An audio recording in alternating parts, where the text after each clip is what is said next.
Last class में हम सीख रहे थे रेजोनेटिंग स्ट्रक्चर्स कैसे बनाने हैं। तो एक हमने एग्जाम्पल किया था, एक मैंने क्वेश्चन दिया था, राइट? बना लिया सबने?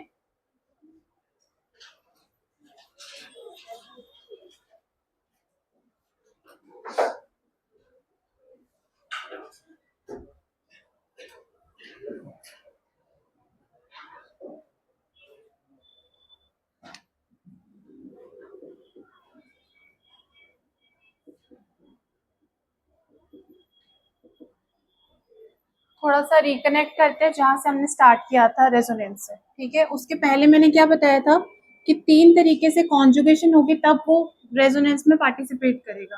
पहला मोड मैंने बताया था कि जब जो पाई बॉन्ड्स होते हैं वो आपस में ऑल्टरनेट में होंगे तो यहाँ पे कॉन्जुगेशन होती है। कॉन्जुगेशन का क्या मतलब होता है कि यहाँ पे जो इलेक्ट्रॉन की रैंडम मूवमेंट और यहाँ पे जो इलेक्ट्रॉन्स की रैंडम मूवमेंट है और यहाँ पे इस दोनों जगह पे जो रैंडम इसकी मूवमेंट्स है, इन दोनों के जगह पे जो डिस्टर्बेंस आ रही है उसके डिस्टर्बेंस के वजह से यहाँ पे भी पाई बॉन्ड कैरेक्टर बिल्डअप हो रहा है। ये पहला मोड था। सेकंड मोड मैंने क्या बताया था, अगर सपोज यहाँ पे फिर से एक कॉन्जुगेटेड हम सिस्टम ले रहे, conjugated in the sense same हम यहाँ वाला ये वाला सिस्टम ले रहे, इसके साथ अगर हम कोई भी इलेक्ट्रोनेगेटिव एटम अटैच कर देते हैं, सपोज हमने फ्लोरीन अटैच कर दिया, तो फ्लोरीन के पास क्या होते हैं, एक्स्ट्रा इलेक्ट्रॉन्स होते हैं जिसको कि हम लोन पेयर्स कह देते हैं। तो अब देखो यहाँ पे ये वाला और ये वाला जो डबल बॉन्ड है इन दोनों की आपस में कॉन्जुगेशन है। ये वाला डबल बॉन्ड और ये वाले जो इलेक्ट्रॉन्स है इनकी आपस में क्या है, कॉन्जुगेशन है। इसी को हमने आगे जाके मॉडिफाइड में पढ़ा था, रेजोनेंस में। याद है सबको? थर्ड में हमने देखा था, अगेन हम एक कॉन्जुगेटेड सिस्टम ले रहे हैं और यहाँ पे एक चार्ज बॉडी है जिसके ऊपर की चार्ज है। अगेन ये वाला चार्ज और ये वाला आपस में कॉन्जुगेशन में थे। ठीक है, कॉन्जुगेशन का मतलब बेसिकली क्या होता है कि जो पाई कैरेक्टर होता है वो बिल्ड होता है जब दो पाई बॉन्ड्स आपस में ऑल्टरनेट में होते हैं, या फिर यहाँ पे कोई ऐसा एटम जिसके अराउंड लोन पेयर्स होते हैं, या फिर कोई ऐसा इलेक्ट्रोनेगेटिव एटम जिसके ऊपर की नेगेटिव या पॉजिटिव चार्ज होता है। इसी तीनों से मोड्स होते हैं कॉन्जुगेशन के। उसके बाद हमने देखा था रेजोनेंस। रेजोनेंस में सबसे पहले मैंने बताया था बेंजीन।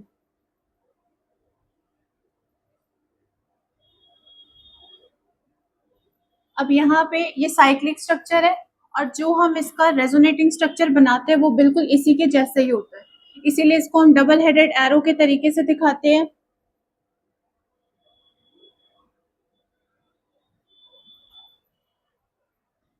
अब ये वाला जो डबल बॉन्ड है और ये वाला जो डबल बॉन्ड है इन दोनों के वजह से यहाँ पे डबल बॉन्ड कैरेक्टर आ जाएगा।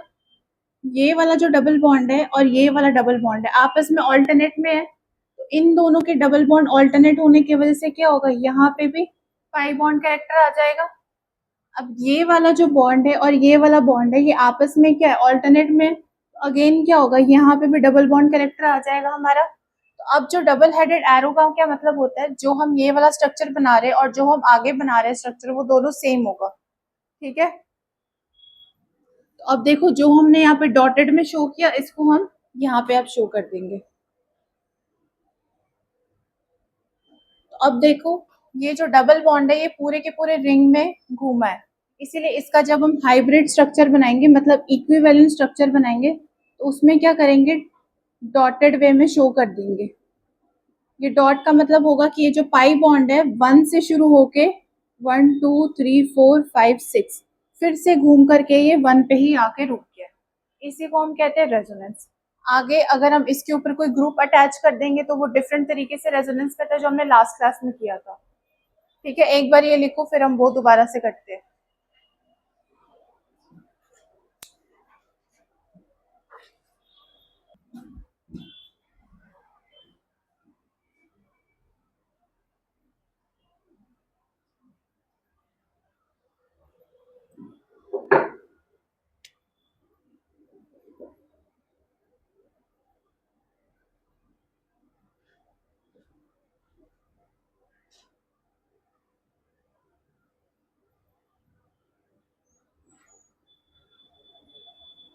इस वाले का रेजोनेटिंग स्ट्रक्चर ड्रॉ करो। सबसे पहले देखो कि ये कॉन्जुगेशन में है, इसके पास लोन पेयर्स है।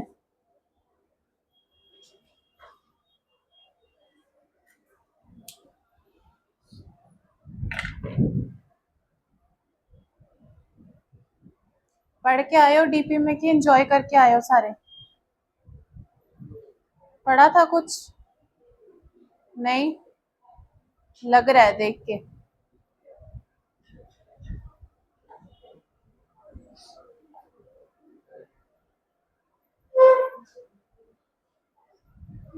एक क्वेश्चन दिया था मैंने, बनाया है सबने लास्ट क्लास में?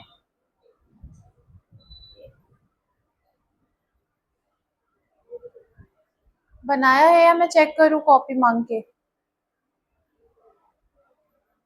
कॉपी भी नहीं खोली है लगता है।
फर्स्ट स्टेप में बताओ क्या होगा?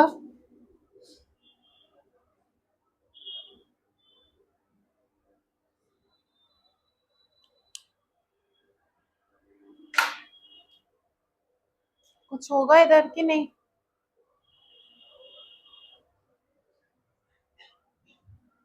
चलो देखो जिसको नहीं आता है।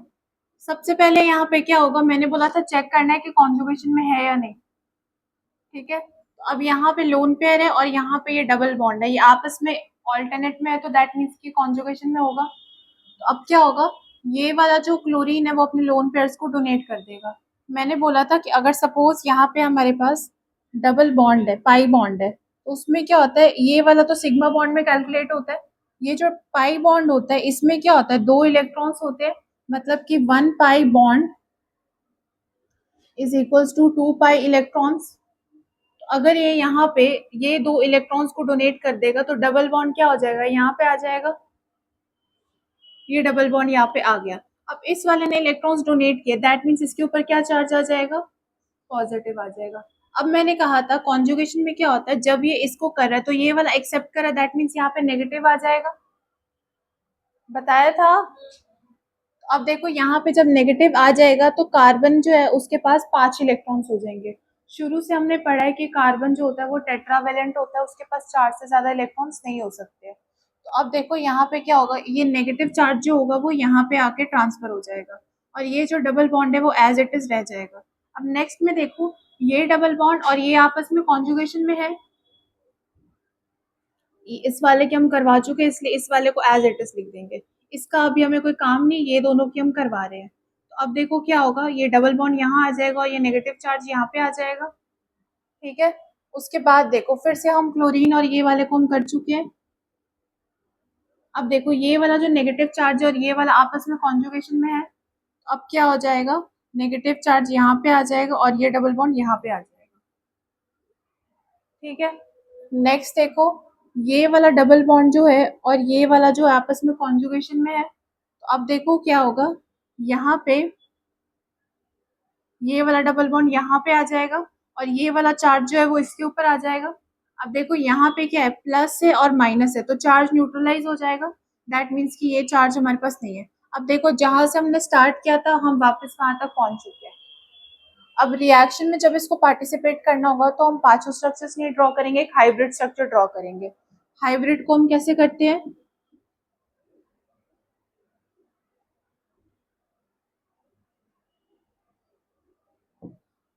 अब देखो यहाँ पे डबल बॉन्ड आया है Cl और इसके बीच में, इसलिए यहाँ पे क्या हो जाएगा, डॉटेड डबल बॉन्ड।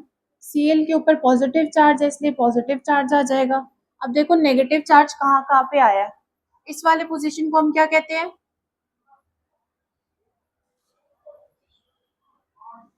ऑर्थो, इस वाले को मेटा, इस वाले को पैरा। तो अब देखो जो चार्ज है वो ऑर्थो पे आया है, इस वाले ऑर्थो पे आया है और पैरा पे आया है, मेटा पे कहीं पे भी नहीं आया है।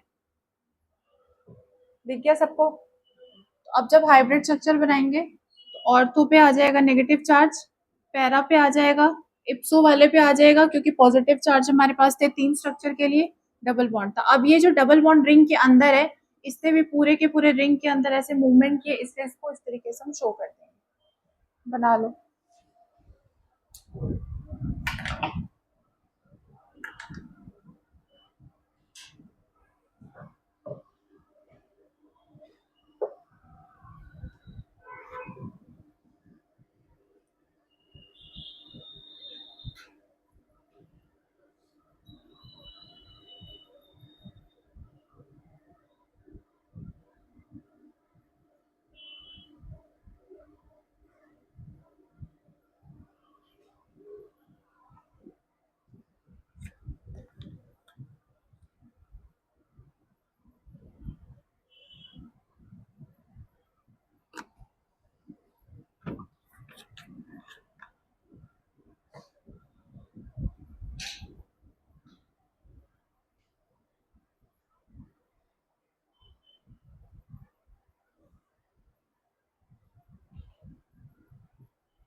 अब जिसका ये हो जाएगा उसके बाद नाइट्रोबेंजीन का बनाओ, NO2।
नेक्स्ट अब बनाओ नाइट्रोबेंजीन।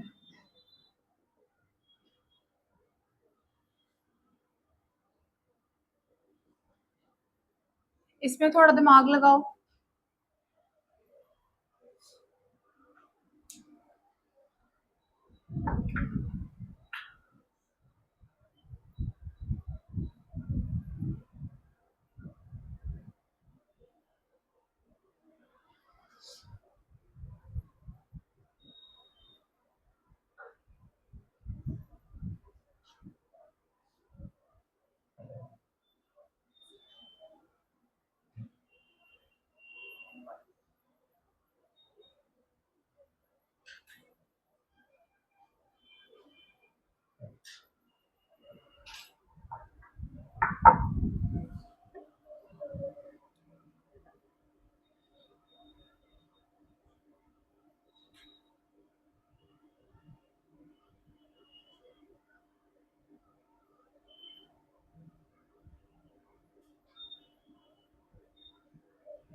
हो जाएगा, बन रहा है।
किसका किसका बन चुका है?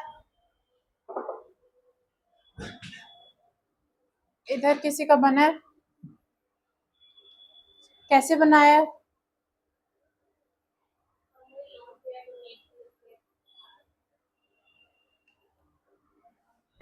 बाकी सब लोन पे डोनेट करके? कुछ बोलो, पहली बार देख रहे हो ये कि सब कुछ भूल गया तुम लोगों को? चलो देखो ध्यान से, जिसको नहीं आता है। सबसे पहले हम क्या करेंगे, इस वाले स्ट्रक्चर को ओपन करेंगे। ओपन करने से पहले मैं बताना चाहती हूँ कि तुम लोगों ने थर्मोकेमिस्ट्री पढ़ी है, उसमें स्टैंडर्ड एंथैल्पी होती है। तो अब देखो, जब भी O2 जो होता है वो इस फॉर्म में एग्जिस्ट करता है, मतलब कि इसको अगर अपना ऑक्टेट कंप्लीट करना है तो वो एक बार में डबल बॉन्ड बना लेता है। अगर सपोज मेरे पास नाइट्रोजन है इस फॉर्म में, ये सबको पता है डायटोमिक फॉर्म में एग्जिस्ट करता है, क्योंकि इस फॉर्म में सबसे ज्यादा स्टेबल होता है और इसकी स्टैंडर्ड एंथैल्पी भी हम इसी फॉर्म में लेते हैं। तो अब देखो, अगर हम जब भी नाइट्रोजन का लिखते हैं तो हम क्या लिखते हैं, इसका ट्रिपल बॉन्ड। तो ये इस फॉर्म में सबसे ज्यादा स्टेबल होता है। तो माना जाता है कि मोस्ट ऑफ द केसेस में जब भी ऑक्सीजन होता है, इसको किसी के साथ भी बॉन्ड कराना होता है, तो इसका दोनों का ऑक्टेट कंप्लीट कराने के लिए हम सीधा डबल बॉन्ड बना देते हैं।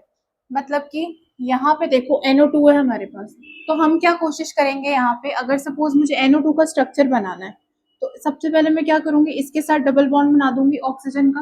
और अभी मेरे पास एक ऑक्सीजन अभी भी रहता है, ठीक है। और साथ में देखो यहाँ पे इसके साथ ये बेंजीन भी अटैच्ड है। अब देखो, पीरियोडिक टेबल में पढ़ा होगा कि जो नाइट्रोजन होता है इसका साइज छोटा होता है। दूसरी बात,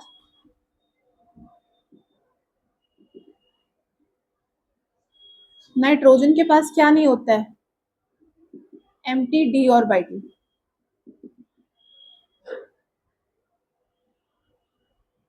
अब सपोज मुझे यहाँ पे, अगर सपोज फास्फोरस होता, फास्फोरस इसी के ग्रुप का मेंबर है वो, तो अगर सपोज मुझे PCl5 क्रिएट करना होगा तो ये वाला जो होगा वो PCl5 में एग्जिस्ट करेगा।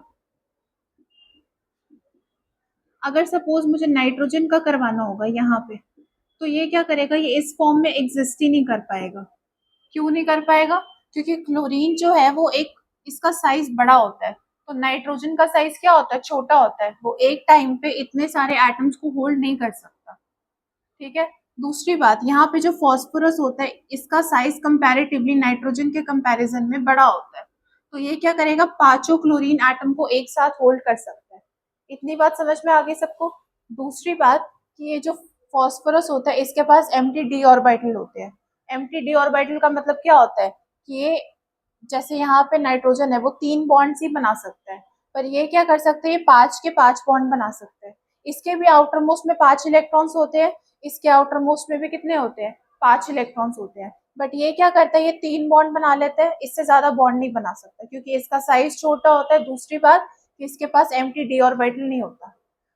फॉस्फोरस जो होता है इसका साइज़ कंपैरेटिवली बड़ा होता है, इसीलिए ये क्या करेगा, ये पाँचों को होल्ड कर सकता है।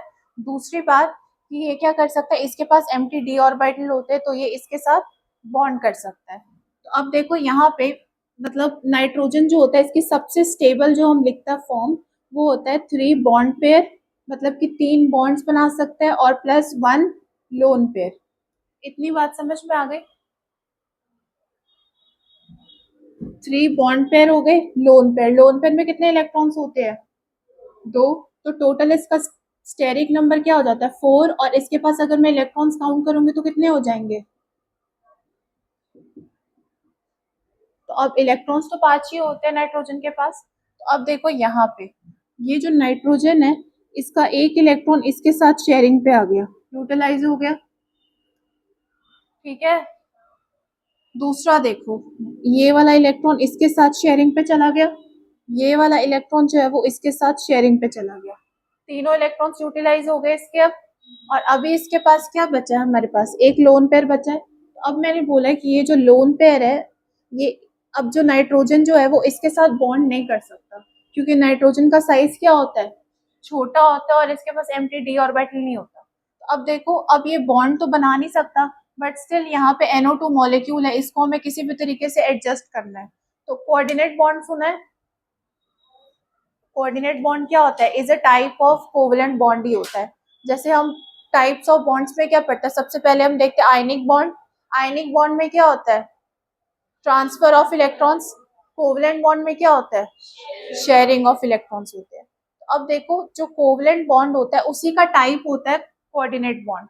इसमें भी शेयरिंग ऑफ इलेक्ट्रॉन ही होती है, बट शेयरिंग किस तरीके से होती है कि ये वाला, जैसे सपोज तुम्हारे दो फ्रेंड्स हैं, किसी एक के पास नूडल्स है, किसी एक के पास रोटी और सब्जी है, तो अब दोनों को आपस में शेयरिंग करनी है। तो अब तुम्हें होगा कि मुझे नूडल्स खाने, तो जो नूडल्स वाला होगा वो अपने सारे नूडल्स को डोनेट कर देगा। ठीक है, मतलब शेयरिंग दोनों करेंगे, एक रोटी वो अपने फ्रेंड को भी देगा और वो जो नूडल वाला है वो थोड़े से नूडल्स उसको भी देगा।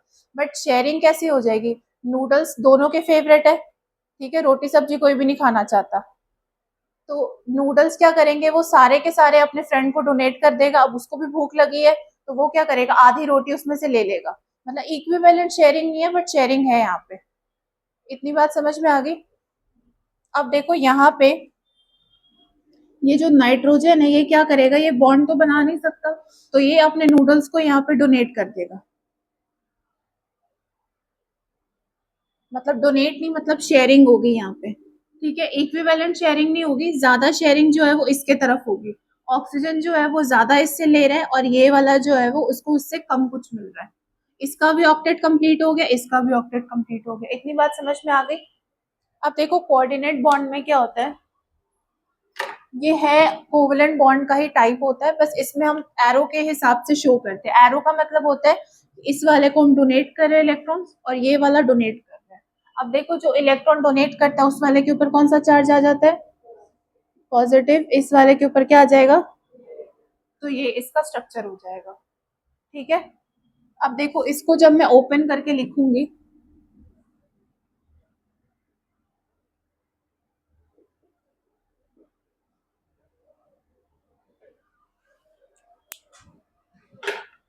अब देखो कॉन्जुगेशन में पार्टिसिपेट करने के लिए हम सिर्फ क्या देखेंगे, और इसके पहले वाला जो एग्जांपल था उसमें हमने क्या देखा था, क्लोरीन का जो लोन पेयर था और ये वाला जो डबल बॉन्ड था आपस में क्या था, कॉन्जुगेशन में था। तो अब हम फिर से देखेंगे ये जो सेंट्रल एटम का जो प्लस चार्ज है और ये वाला जो डबल बॉन्ड है आपस में कॉन्जुगेशन में है, नाइट्रोजन का प्लस चार्ज, और ये वाला जो है वो डबल बॉन्ड जो है वो कॉन्जुगेशन में है।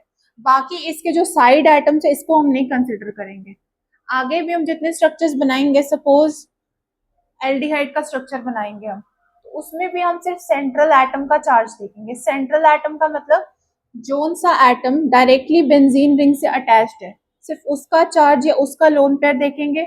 बाकी अंदर वाले जो पाई बॉन्ड्स है उसकी कॉन्जुगेशन करवा देंगे। ठीक है, अब देखो यहाँ पे अब इजी हो गया, ये जो प्लस चार्ज है और ये जो डबल बॉन्ड है आपस में कॉन्जुगेशन में है।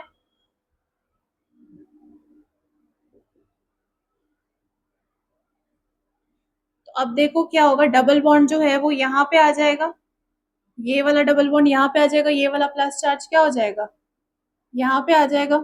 इतनी बात समझ में आई सबको या मैं दोबारा बताऊं? आ गई सबको? अब अगेन आगे देखो, ये वाला जो डबल बॉन्ड है और ये वाला जो है आपस में क्या है, कॉन्जुगेशन में है।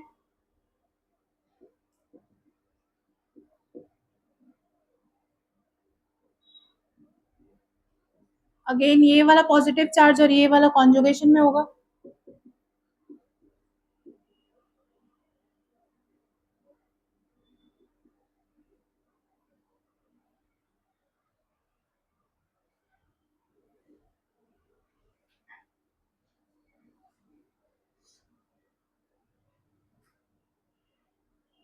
अब देखो ये वाला पॉजिटिव चार्ज और ये वाला डबल बॉन्ड आपस में कॉन्जुगेशन में है। अब ये वाला जो पॉजिटिव चार्ज है वो नाइट्रोजन के ऊपर आ जाएगा। अब देखो जहां से हमने स्टार्ट किया था वहां तक हम पहुंच गए हैं, ठीक है। अब इसका हाइब्रिड स्ट्रक्चर बनाओ।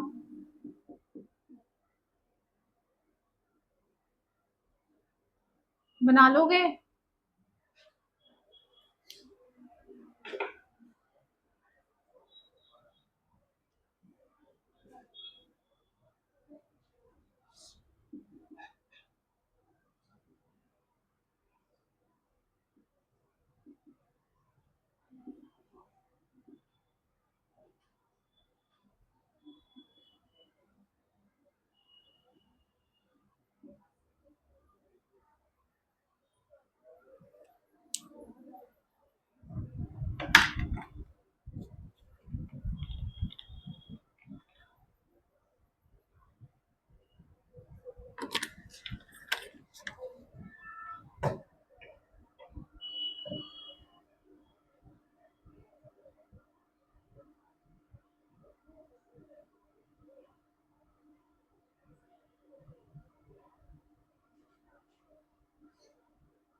ये लिख लिया सबने इस साइड वाला?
कौन सा?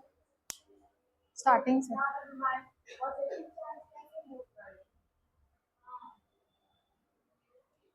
ये वाला, ये पॉजिटिव चार्ज और ये वाला जो डबल बॉन्ड है आपस में कॉन्जुगेशन में है, तो ऑल्टरनेट में जाता है। तो यहाँ पे क्या हुआ, ये वाला पॉजिटिव चार्ज जो है वो ऑल्टरनेट में यहाँ पे आ गया और ये वाला जो डबल बॉन्ड है वो ऊपर की तरफ आ गया।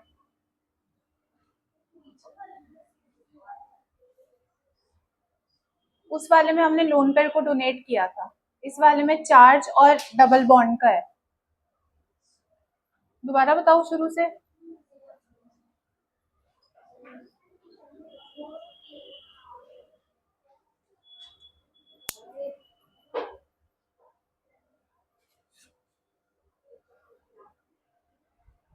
उधर लास्ट वाला पार्ट हो गया सबका।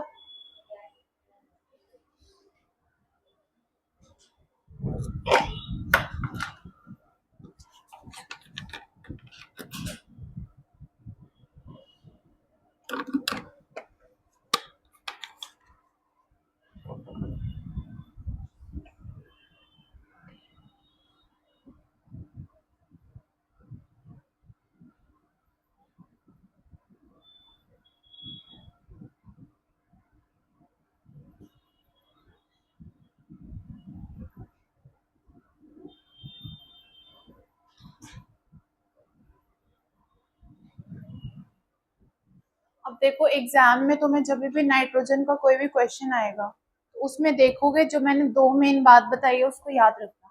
सबसे पहले कि इसका साइज छोटा होता है, ठीक है। दूसरा, इसका एम्प्टी डी ऑर्बिटल एब्सेंट होता है।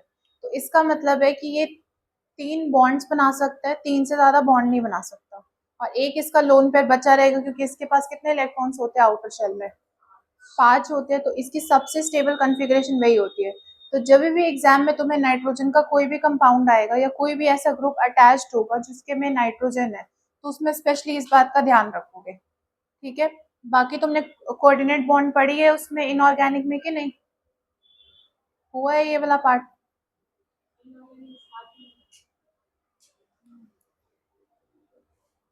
आयनिक और कोवलेंट सुना होगा, 10th क्लास में तो पढ़ा होगा। बस एक चीज और ध्यान रखना, ये हो गया इस वाले साइड का। हमें जितना ऑर्गेनिक में काम है मैं बस उतना बता रही हूँ, बाकी तुम इनऑर्गेनिक में कर लोगे। अब देखो, मैंने इलेक्ट्रोफाइल और न्यूक्लियोफाइल बताया था,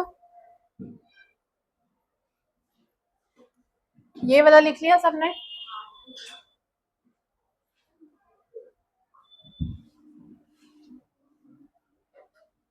अब ध्यान से देखोगे ये वाली चीज को, कोऑर्डिनेट बॉन्ड फॉर्म कैसे होता है, इसके एग्जांपल्स है। अब देखो, जो ग्रुप 13 वाले जितने भी एलिमेंट्स होते हैं जिसके में बोरॉन होता है, एल्यूमिनियम होता है,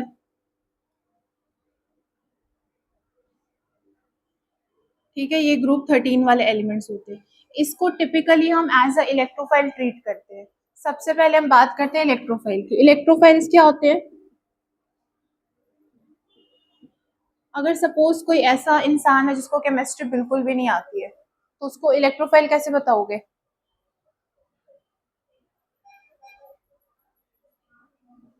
इलेक्ट्रोफिलिक, इलेक्ट्रोफोबिक सुना है वर्ड? फोबिक का मतलब क्या होता है? सपोज हाइड्रोफोबिक है, हाइड्रोफोबिक क्या होता है? पानी से डर लगता है। हाइड्रोफिलिक है, फिलिक का मतलब होता है कि उस चीज से उसको बहुत ज्यादा प्यार है, लगाव है, इंग्लिश में होता है, ठीक है। अब देखो यहाँ पे इलेक्ट्रोफाइल का क्या मतलब होता है, ये वाला इलेक्ट्रॉन लविंग होता है। सेकंड मैंने बताया था न्यूक्लियोफाइल, ये होता है, इसको हम ऐसे भी पढ़ सकते हैं न्यूक्लियस लविंग। न्यूक्लियस लविंग का मतलब क्या होता है कि ये पॉजिटिव चार्ज अटेन करने की कोशिश करता है, क्योंकि न्यूक्लियस के अंदर क्या होता है, प्रोटॉन्स होते हैं। तो ये खुशी खुशी अपने इलेक्ट्रॉन्स डोनेट कर देता है और पॉजिटिव चार्ज अटेन कर लेता है। इतना अगर किसी को केमिस्ट्री नहीं आती उसको तुम बता सकते हो। अब जिसको आती है उसको मैं ये बताना चाहती हूँ कि देखो इलेक्ट्रोफाइल को क्या होता है, तुमने एसिड बेस पढ़ा होगा अभी तक। तो ये वाला जो इलेक्ट्रोफाइल है वो एज एन एसिड बिहेव करता है। छोटे क्लासेस में तुम इलेक्ट्रोफाइल को एसिड में पढ़ते थे, अब बड़े क्लास में इसको इलेक्ट्रोफाइल बोल के पढ़ोगे। न्यूक्लियोफाइल जो होता है वो बेस की जैसे एक्ट करता है। अभी तक तुमने पढ़ा होगा कि बेसिस जो होते हैं वो H plus OH minus donate कर देते हैं, और ये वाला क्या करता है, H प्लस को डोनेट करता है। और ये जो अपना H प्लस को डोनेट करता है, ये H प्लस को कैच कर लेता है जो बेस होता है। अब ऑर्गेनिक में या फिर 11th क्लास में तुम क्या पढ़ोगे कि ये वाले जो होते हैं ये इलेक्ट्रॉन्स को एक्सेप्ट करते हैं। इलेक्ट्रॉन लविंग है, मतलब इसके पास इलेक्ट्रॉन्स की कमी है, तो ये क्या करेंगे, इलेक्ट्रॉन्स किसी से खींच लेंगे। किससे खींचेंगे? न्यूक्लियोफाइल से। तो अब जो इलेक्ट्रोफाइल, सपोज हमारे पास यहाँ पे है, इसके पास इलेक्ट्रॉन की डिफिशियंसी होती है। सपोज मेरे पास है AlCl3, तो अब इसके पास जो होते हैं इलेक्ट्रॉन्स की कमी होती है, तो it will behave as a electrophile. On the whole ये वाला जो है पूरा का पूरा जो मॉलिक्यूल है, ये क्या करता है, एज एन इलेक्ट्रोफाइल बिहेव करता है। अब इलेक्ट्रोफाइल का मतलब होगा कि इसके पास जो इलेक्ट्रॉन्स है उसकी कमी है, मतलब कि इलेक्ट्रॉन डिफिशियंट है ये, तभी इसको चाहिए, प्यार है। अगर सपोज किसी को पैसे से प्यार है, किसी के पास पैसे नहीं है इसीलिए उसको पैसे चाहिए, तो अब इसके पास इलेक्ट्रॉन्स की कमी है इसीलिए इलेक्ट्रॉन्स चाहता है किसी और के पास। और ये जो न्यूक्लियोफाइल होता है ये इलेक्ट्रॉन रिच होता है। अब सपोज मेरे पास यहाँ पे अमोनिया है, अब देखो नाइट्रोजन के कितने बॉन्ड्स बन गए, 3 बॉन्ड्स बन गए हैं यहाँ पे, और यहाँ पे एक लोन पेयर इसके पास बाकी है। अब मैंने कहा एल्यूमिनियम जो होता है वो एज अ इलेक्ट्रोफाइल बिहेव करेगा, क्यों? क्योंकि इसके पास इलेक्ट्रॉन्स की कमी होती है। जब पीरियोडिक टेबल पढ़ोगे तो पता चलेगा, ये वाले जो जितने भी 13 ग्रुप वाले होते हैं इनके पास इलेक्ट्रॉन्स की कमी होती है। That is not our part, वो इनऑर्गेनिक का पार्ट है। अभी के लिए बस ये जान लो कि ये वाले जो होते हैं वो इलेक्ट्रॉन डिफिशियंट होते हैं, इसीलिए इनको हम क्या कहते हैं, इलेक्ट्रोफाइल। तो अब इलेक्ट्रोफाइल है, और ये जो नाइट्रोजन है इसके पास क्या है, इलेक्ट्रॉन ज्यादा है। अब देखो इलेक्ट्रॉन रिच हो गया, तो that means it will behave as a nucleophile. तो ये क्या करेगा, अपने इलेक्ट्रॉन्स को डोनेट कर देगा। ठीक है, अब ये नॉन इक्विवेलेंट शेयरिंग होगी, जैसे मैंने बताया था नूडल और रोटी सब्जी वाला एग्जांपल बताया था, तो वैसे ही सपोज इसके पास नूडल्स है तो ये अपने ज्यादा इसको डोनेट कर देगा, इसके पास रोटी सब्जी है तो ये इसको आधी रोटी दे देगा ताकि ये भूखा ना रहे। तो आपस में इनकी शेयरिंग हो रही है, बट ज्यादा शेयरिंग किसकी तरफ हो रही है, इस तरफ हो रही है। अब देखो ये वाला जो नाइट्रोजन है वो क्या कर रहा है, वो शेयर कर रहा है, इलेक्ट्रॉन्स डोनेट कर रहा है, इसलिए पॉजिटिव चार्ज कहाँ पे आ जाएगा, इस वाले के ऊपर आ जाएगा, इस वाले के ऊपर क्या आ जाएगा, नेगेटिव चार्ज। तो इसी को हम कहते हैं कोऑर्डिनेट बॉन्ड। अब जब भी तुम्हें ऑर्गेनिक में क्वेश्चंस आएंगे जिसमें कि नाइट्रोजन का कोई भी ऐसा कंपाउंड होगा, तो उसमें तुम देखोगे कि नाइट्रोजन के टोटल कितने बॉन्ड्स बन रहे हैं। तो बेंजीन रिंग तो होगी, ये तो फॉर श्योर है, तो एक बॉन्ड इसका बेंजीन रिंग के साथ हो गया, तो एक इलेक्ट्रॉन यहाँ पे यूज हो गया। दूसरा देखोगे कि कौन सा इसके साथ मॉलिक्यूल है, सपोज हाइड्रोजन है तो हाइड्रोजन के साथ एक ही बॉन्ड बनाएगा, हाइड्रोजन तो डबल बॉन्ड नहीं बना सकता, तो हाइड्रोजन के साथ एक बॉन्ड बन जाएगा उधर, एक बॉन्ड इधर बन जाएगा। ठीक है, एक बॉन्ड और NH2 हो गया। हाँ, उसके बाद देखो क्या हो गया, दो बॉन्ड्स बन गए, फिर जितने इलेक्ट्रॉन्स बचेंगे, अगर लोन पेयर बच गया तो लोन पेयर के साथ इसका कॉन्जुगेशन करवा दोगे। समझ में आ रही है बात?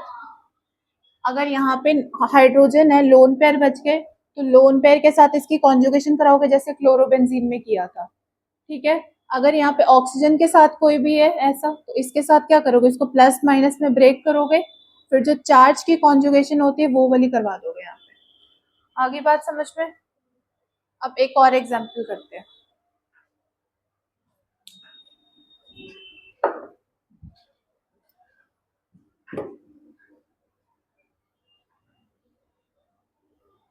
वो लिख लिया तुम लोगों ने?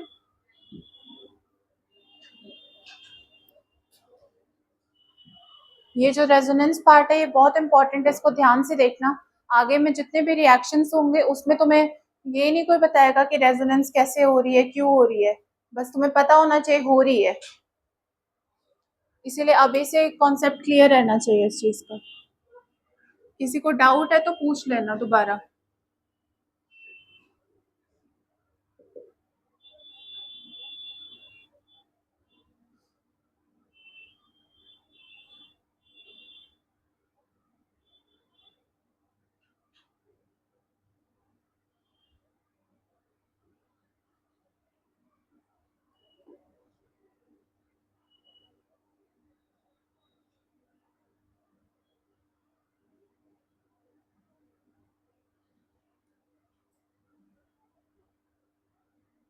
एग्जाम भी होने वाला ना तुम लोगों का 19th को, रेजोनेंस दे दो उसमें कि नहीं, एरोमेटिसिटी तक, मेसोमेरिक इफेक्ट,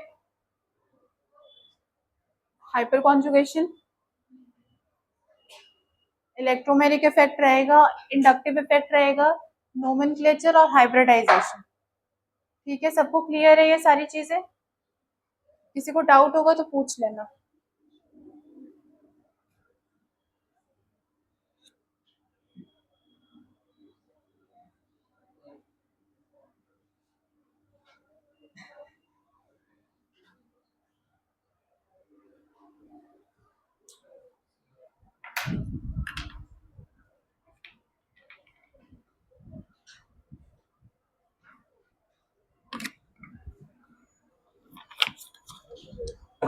अब देखो यहाँ पे CHO ग्रुप है, अगर सिंपल Cl होता, F होता, तो तुम्हें ब्रेक करने की जरूरत नहीं थी।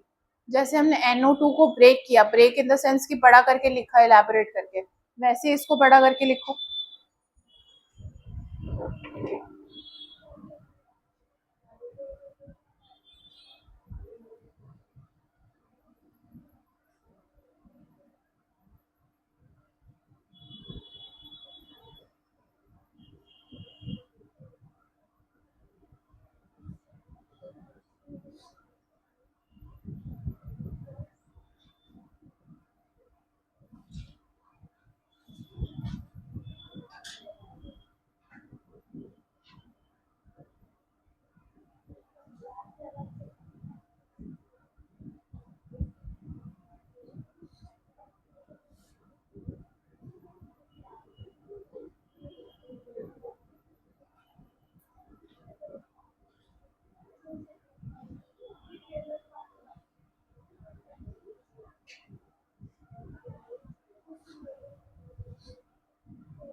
देखो बस ब्रेक करना है, उसके बाद दिख जाएगा क्या करना है।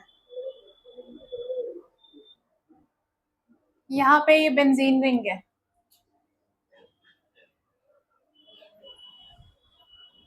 कर लोगे या मैं बता दूं?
हो गया solve?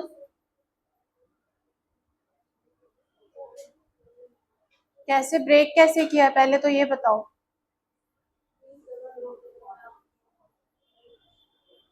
C double bond H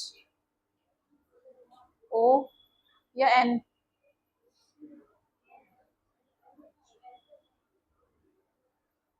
क्या होगा इधर? कर रहे हो या प्रिटेंड कर रहे हो?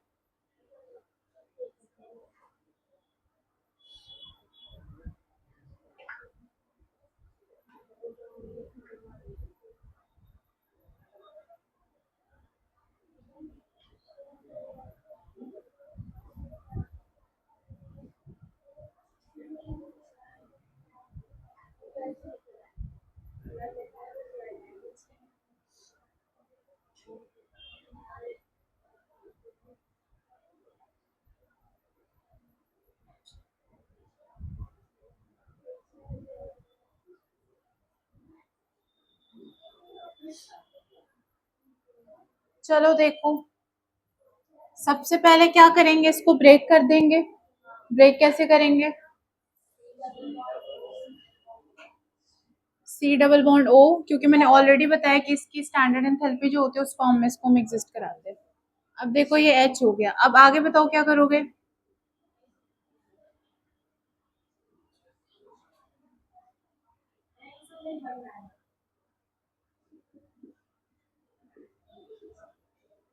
अब देखो यहाँ पे क्या करोगे, इस वाले को सी और डबल बॉन्ड ओ, इस वाले को ब्रेक करेंगे। जैसे सपोज NO2 मॉलिक्यूल था इसके पहले, उस वाले में क्या था, एन नाइट्रोजन जो था वो डोनेट करा था इलेक्ट्रॉन्स, इसलिए उसकी वजह से क्या आ रहा था, पॉजिटिव चार्ज आ रहा था। अब देखो यहाँ पे क्या होगा, इस वाले को ब्रेक करेंगे, तो अब कार्बन और ऑक्सीजन में इलेक्ट्रोनेगेटिव कौन सा एटम है, इस वाले को नेगेटिव दे देंगे, इस वाले को दे देंगे पॉजिटिव। अब मैंने बोला कोई भी ऐसा टिपिकल मॉलिक्यूल होगा तो उसमें क्या करोगे, जो जो एटम डायरेक्टली बेंजीन के साथ अटैच्ड है उसका चार्ज और इस वाले के साथ डबल बॉन्ड देखोगे। तो अब देखो ये वाला डबल बॉन्ड, ये वाला पॉजिटिव चार्ज और इस वाला डबल बॉन्ड क्या आपस में कॉन्जुगेशन में है, करवा दो फिर आगे।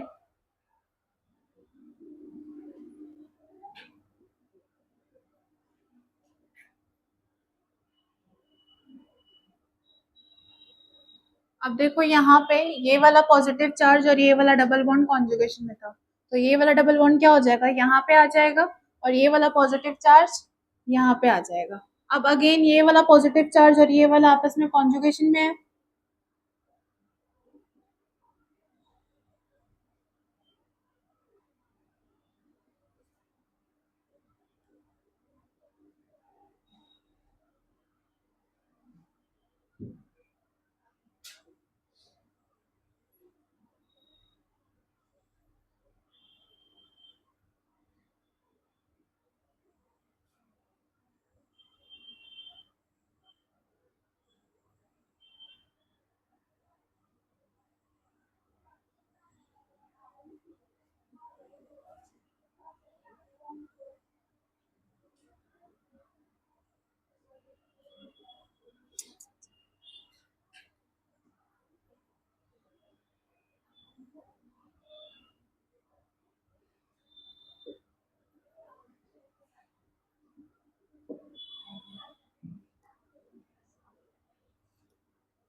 ठीक है, बन गया सबका।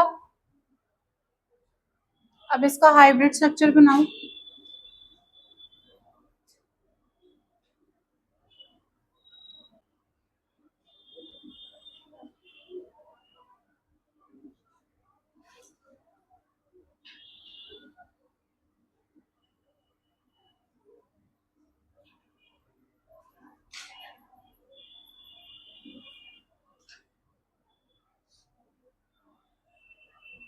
अब देखो तुम्हें जब क्वेश्चंस कैसे आएंगे अभी तक एग्जाम में, कि जितने भी तुम्हें रेजोनेटिंग स्ट्रक्चर बनाने, इसके बाद हम टाइप्स ऑफ रिएक्शंस जब करेंगे इस वाले पार्ट के बाद, तो उस वाले में जब हम इस टाइप के जितने भी मॉलिक्यूल्स है इसका रिएक्शन करेंगे, तो हमें उसमें हाइब्रिड स्ट्रक्चर से मतलब होगा। तो अब हाइब्रिड स्ट्रक्चर तक कैसे पहुंचना ये तुम्हें कोई नहीं बताएगा वहां पे, ये तुम्हें खुद पता होगा कि कैसे कैसे हम पाथ स्ट्रक्चर ड्रॉ करेंगे, कॉन्जुगेशन होगी और हम यहाँ तक पहुंचेंगे। हमें सिर्फ क्या, कहाँ से हम स्टार्ट करेंगे, हम मैं तुम्हें बता दूंगी कि यहाँ पे हाइब्रिड स्ट्रक्चर ये होता है, इसके साथ कोई भी रिएक्टेंट है वो कैसे रिएक्ट करेगा। तो इसीलिए इस चीज का जो क्रिस्टल क्लियर बेस होता है वो क्लियर होना चाहिए कि तुम यहाँ तक कैसे पहुंचे। किसी को डाउट है तो पूछ लो। समझ में आ गया ये वाला? नेक्स्ट अब बनाओ NH2, इसके ऊपर NH2 ग्रुप लगा होगा।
ये वाला बन गया सबका।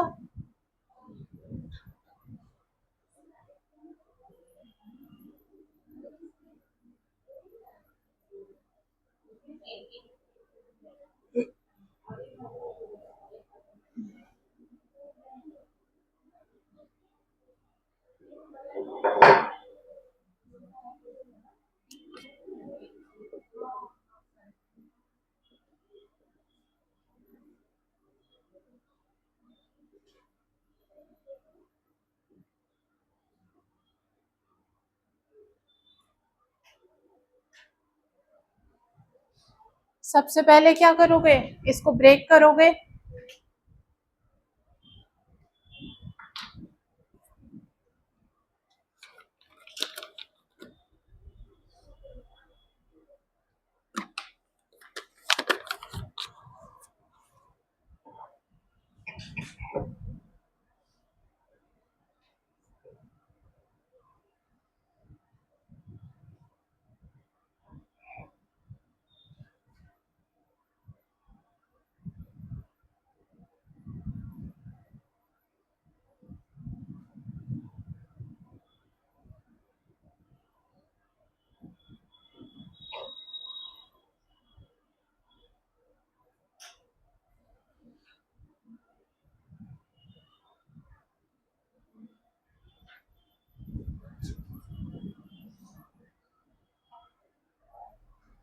हो जाएगा।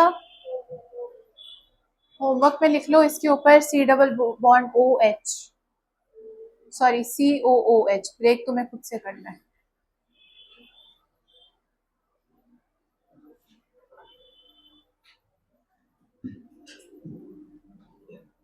इसका स्ट्रक्चर सभी ड्रॉ करके आओगे, अगर कोई नहीं करके आएगा फिर मैं एग्जाम में रेजोनेंस दे दूंगी।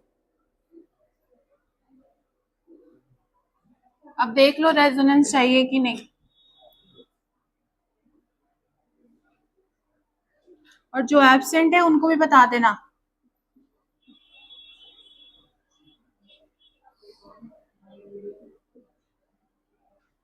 इसको ब्रेक कर लोगे।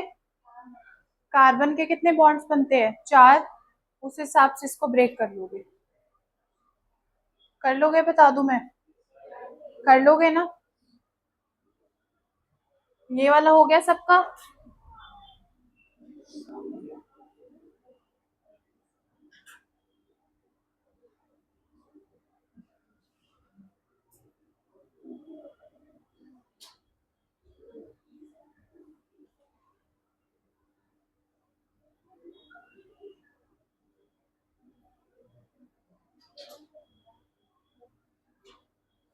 अब देखो इसको ब्रेक कैसे करेंगे। हाइड्रोजन जो है वो एटमोस्ट क्या कर सकता है, एक बॉन्ड बना सकता है। एक से ज्यादा नहीं बना सकता क्योंकि इसके पास क्या होता है, एस ऑर्बिटल ही होता है। अब देखो नाइट्रोजन के 3 बॉन्ड्स कंप्लीट हो चुके हैं।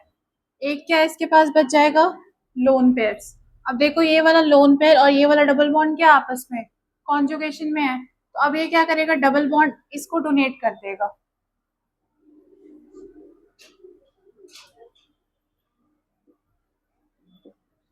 डोनेट करेगा तो यहाँ पे क्या आ जाएगा, डबल बॉन्ड आ जाएगा।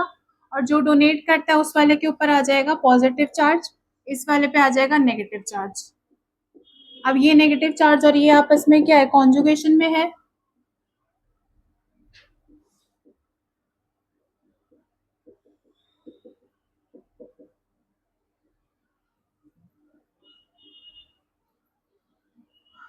नेक्स्ट देखो, ये वाला जो नेगेटिव चार्ज और ये वाला आपस में कॉन्जुगेशन में है।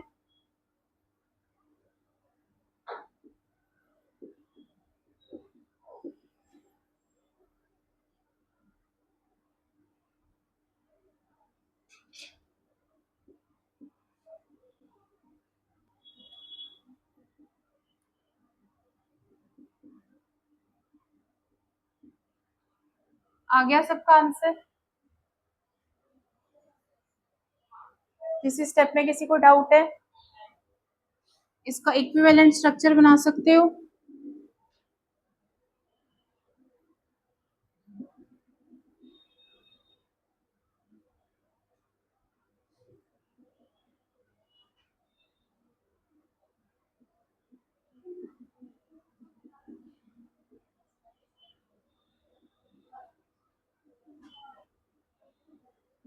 अब देखो घर जाके प्रैक्टिस करोगे, देखोगे अभी तक जितने भी हमने स्ट्रक्चर्स बनाए हैं, सुनो मेरी बात ध्यान से। अब अभी तक जितने भी तुमने स्ट्रक्चर्स बनाए हैं उसको ध्यान से घर पे जाके दोबारा बनाना, और क्या नोटिस करोगे कि ऑर्थो और पैरा पे या तो किसी ग्रुप में, ग्रुप के ऊपर डिपेंड करेगा, किसी किसी ग्रुप पे जैसे बेंजल्डिहाइड वाले में क्या होगा, पॉजिटिव चार्ज आया होगा ऑर्थो और पैरा पोजीशन पे, इस वाले पे नेगेटिव चार्ज आए। आगे जब हम रिएक्शन करेंगे तो तुम्हें ध्यान में रखना है कि नेगेटिव चार्ज आया ऑर्थो और पैरा पोजीशन पे, या पॉजिटिव चार्ज है ऑर्थो या पैरा पोजीशन पे, या फिर मेटा पोजीशन पे पॉजिटिव चार्ज आया या नेगेटिव पोजीशन, नेगेटिव आया मेटा पोजीशन पे, ये तुम्हें ध्यान रखना होगा।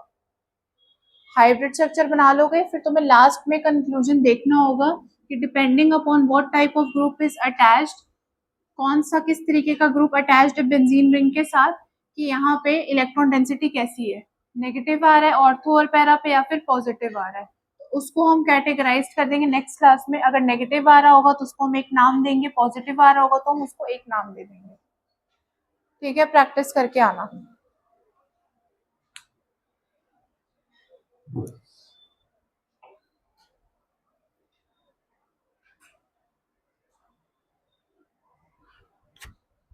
और एक और चीज याद रखना, जैसे कॉम्पिटेटिव एग्जाम में क्या होता है, सीबीएसई या फिर एनसीईआरटी में तो तुम्हें ऐसा सिंपल क्वेश्चन मिलेगा कि बेंजीन रिंग है, तो बेंजीन रिंग में फॉर श्योर कि ये जो हाइब्रिड स्ट्रक्चर बनाएंगे तो इसमें जो डबल बॉन्ड है वो पूरे के पूरे रिंग में रोटेट करेगा, घूमेगा, जहां से हमने स्टार्ट किया वहां तक हम पहुंच जाएंगे।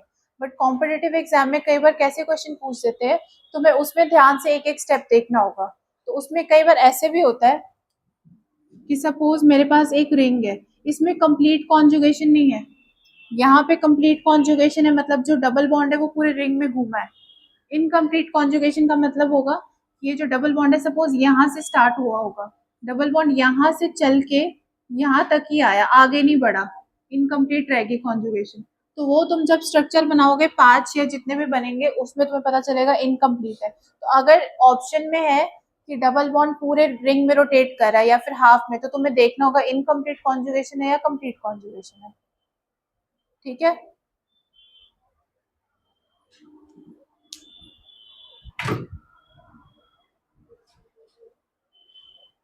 प्रैक्टिस करके आना जो मैंने दिया है क्वेश्चन, और जो पहले भी करवाया वो भी प्रैक्टिस करके आना। रिकॉर्डिंग ऑफ कर दो।